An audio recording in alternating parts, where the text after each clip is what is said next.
Welcome back to Bombastic Nation and Ting and Ting and Ting. Back with some more vibes for all you. And I'm Mr. Giant. And we're going to do one of them Geography Now episodes. Yes, and this is Geography Now Denmark. And thank you all for subscribing and thing, and all the comments come in. I mean, I'm having fun reading the comments and stuff, getting ideas. Drop ideas for videos you want me to react to in the comment section. Please do. You know what I mean? And I will get to them as soon as I can, because I work a 9 to 5. So, I watch these for entertainment, actually. So, you know what I mean? Thing, give a brother some love and thing, you know what I mean? Give a West Indian some love. Now, let's go ahead and YouTube and simmer and see what Denmark is all about. And Bob, I remember his name.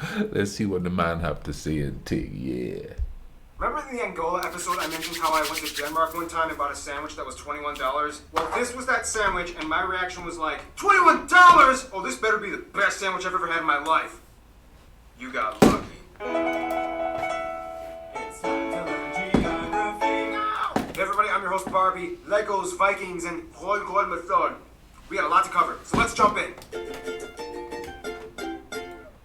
Denmark, the link between the rest of Europe and Scandinavia. So much to discuss. Denmark is classified as a Nordic country, hence located in the Northern European region, even though it's kind of like the southernmost state in the Nordics. Full disclaimer, ignore Wikipedia. I'm going to pronounce the location names in their proper Danish context. So here we go. Denmark is made of the Jutland, not Jutland Peninsula that connects to Germany in the south, as well as 1,419 islands. Of those, only 423 are named and 74 are inhabited. With the largest island being Sjælland, not Zealand, which is not to be confused with Dutch Zeeland, which is not to be confused with New Zealand, although they did get their name. I can't take it! That's too much information! It is connected to Fyn Island, not Finn Island, by the Great Belt Bridge completed in 1998. The country is divided into 5 regions, the capital being Copenhagen, located on Sjælland. Copenhagen is home to a myriad of historical sites, palaces, statues, residential units that are all the same height and style, with pockets of colorful, quaint, cozy shops and cafes, and dangerous bicycle lanes that you are not supposed to walk on. Now this is where things are going to get a little spiced up, and by spiced up I mean freezing cold and covered in whale blubber. Denmark, for those of you who didn't know, is a kingdom, one of the last surviving ones in Europe, and is currently under the headship of chain-smoking Queen Margaret II. These still fall under Danish sovereignty and make up the massive Greenland Island and the Little Faroe Islands. Both of these places are radically different from mainland Denmark. For one, Greenland is primarily inhabited by native Inuit tribal peoples that live on the island and is 80% covered in ice year-round. The Faroe Islands are a conglomeration of 20-ish mystical, cloudy, windy islands that have...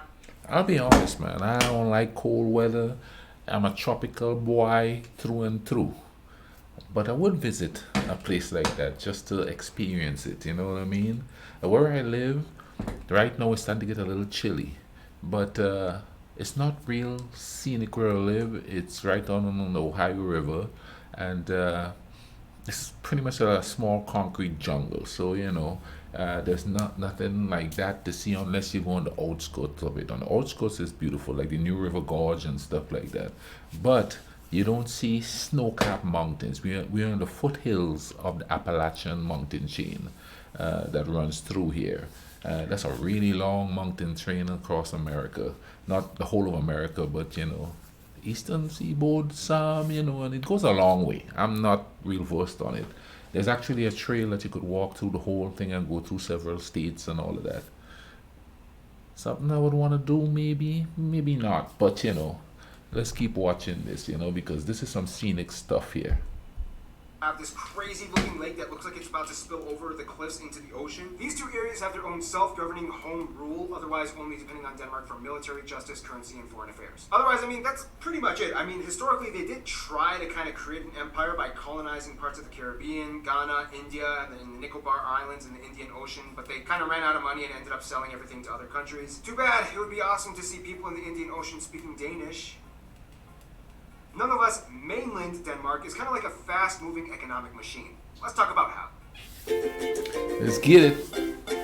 Now, when it comes to land makeup, Denmark is pretty flat. I mean, the highest point, Møllehøj, is only about 170 meters tall and it looks like this. Otherwise, only about 13% of the country is forested, including the tree plantations, and the rest is pretty much used for agriculture that can produce enough food to feed about 15 million people. It's Wow. about 3 times the size of their entire population. Good for you, Denmark. But one thing Denmark is actually famous for growing is non-produce plants like grass, fodder, and Christmas trees. The highly sought-after Danish Nordmann fir has been classified as the Rolls-Royce of Christmas trees, and every year investors from Germany, the Netherlands, and even the UK jump in at the end of November and grab whatever they can before it's gone. Now, one thing you need to know is that like many other areas in the Nordic region, Denmark's weather can be quite dreary. First of all, Denmark is the only Nordic country that doesn't really get a lot of snow. Denmark is kind of like the mud pit located below the jet stream blocked by Norway and the UK. This means that even though it gets really cold, pressure systems rarely cause snow. This is also pretty much why everybody dresses like a J. Crew fall fashion line model on the streets. If you're gonna get wet and freezing, you may as well look good while doing it. Otherwise, yeah, I mean, pretty much the rest of Denmark is just rolling green plains with sandy beaches and quirky little islands that people like to hop over for camping trips in the summer. If we were going to talk about Greenland and the Faroe Islands, we would get a radically different story of mind-boggling, captivating cliffs, bluffs, sea stacks, glaciers, fissures, icebergs, and mountains. If you don't know what a Mulan is, it's not this, but this. This moon is large enough to swallow a school bus.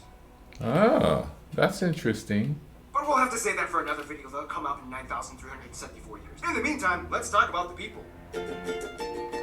The people. Now, this is going to get really fun. Denmark's people are really unique in their cultural, historical, and postmodern upbringing. First of all, the country has about 5.7 million people and is one of the highest taxed countries in the world. About 89% of the country identifies as ethnically Danish, about 11% are others. Some of the largest groups in the other category being the Polish, Germans, Turkish, Romanians, Iraqis, and Afghans. Now, when it comes to Danish culture, there's Iraqis a and lot Afghans. behind it, but in a nutshell, Vikings. Vikings pretty much had their start in what is now present-day Denmark and whom pretty much dominated all of the Nordic regions as far as Newfoundland and Canada to Estonia, which is why most of the Nordic states and regions can pretty much understand each other when they talk. Danes, Swedes, Norwegians, and Icelanders can generally understand each other as they have the same basic linguistic structure. Sure, there are subtle discrepancies, but overall they can kind of get by conversationally. olen saunassa, jos jotain edes. Granted, there's a saying. The Norwegian and Swedish languages sound like dancing fairies, whereas the Danish language sounds like a dude with a potato in his mouth. By the way, anybody who wants to learn Danish, full disclosure, it's gonna suck. The J makes the Y sound, the Y makes the U sound, the V makes a W sound, the R makes a R sound, the H is silent half the time, a ton of the letters are never even used, and don't even get started on A, U, and O. I kind of discovered a little trick though when I went to Denmark. When speaking Danish, all you really have to do is kind of like pronounce the first part of the word that you think makes a sound, and then just kind of like give up on the rest of the word. For example, Copenhagen, Nybroggen, Lustrand. I'm literally just listing names of places in Copenhagen that I've been to. Honestly though, you really won't have much of a problem getting around if you speak English. Over 80% of the entire country, mostly the younger generation, speaks proficient English to the point where they don't even need subtitles when watching American TV shows and movies. Also, keep in mind, Greenland has its own language that is completely unintelligible as it's an Inuit language closer to the indigenous Inuktitut and Yupik languages found in Canada and Alaska. And Faroese is pretty hard for most Danish people to grasp as it actually has more words rooted in the ancient Norse language, and it's actually more intelligible to Icelandic. Back to culture though, Denmark has definitely left its mark, whether it's notable figures like author Hans Christian Andersen, philosopher Søren Kierkegaard, or whether... That's actually how you pronounce his name. Wow. It's not Soren Kierkegaard. It's... Or whether it be the invention of the loudspeaker, or Legos, or their love of handball, their impeccable architecture, love of cuisine. Noma in Copenhagen, by the way, being voted the best restaurant in the world with plates that feature live ants and moss. If you're really gonna get a feel for Danish culture though, you kind of have to know about Janteloven. Live ants and mosques. I'm thinking. I might try it. Hey, why not? You know what I mean? It sounds exotic. I might try it, yeah. You know what I mean? And think, listen, if I visit a country, I want to try its national dish. Just like if you come to Grenada, where I'm from, you ought to try the oil dung. So I'll try that stuff sprinkled with ants. Why not? You know what I mean? Maybe a taste. It's not like I haven't eaten ants before, though it be by accident. There was ants in my bread. But you know, I'll try it. I wonder if it's crunchy. Because when I accidentally ate the ants in my bread, it was crunchy, and they were running all over my mouth and thing. You know what I mean?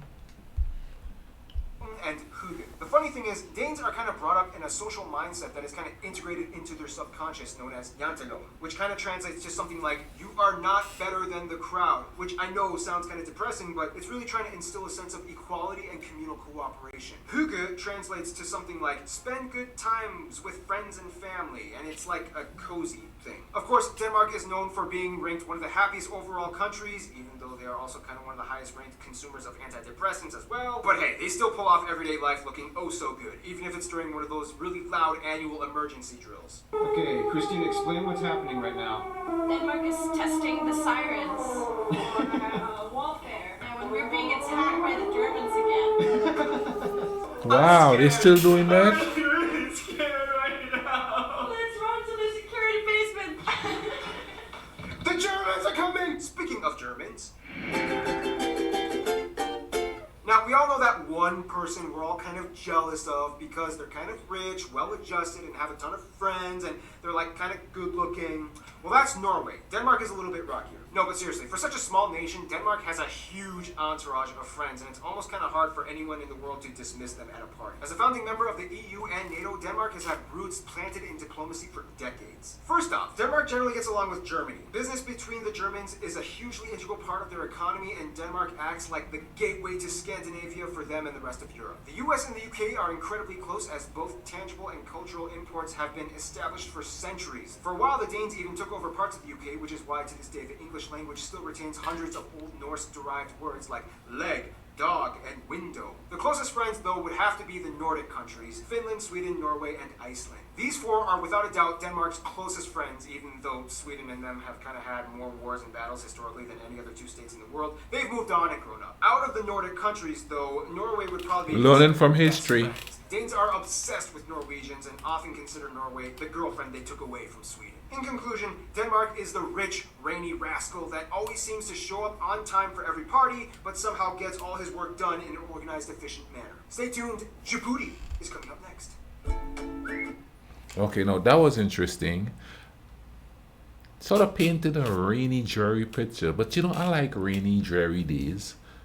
I wonder how cold it is when it's rainy and dreary, because he does say in the video that, you know, they wear those thick sweaters and thing, and of course they look immaculate when they do. Yeah. I would like to say bucket list, but if I keep bucket list and everything, I'm gonna have to start right now to get through everything that I have bucket list. I'll leave a link in the description for this video. Be sure to go check out this video without me talking. Also, check out Geography Now, man. Cool cultural stuff, and you know, you know, and I've had some people sort of add stuff to it in there. So add some stuff to what you see here, things he didn't speak of that you know is culturally viable, that we should know. You understand what I say? Anyway, man, thank you all for watching this with me. Take care of each other, alright? Cool runnings.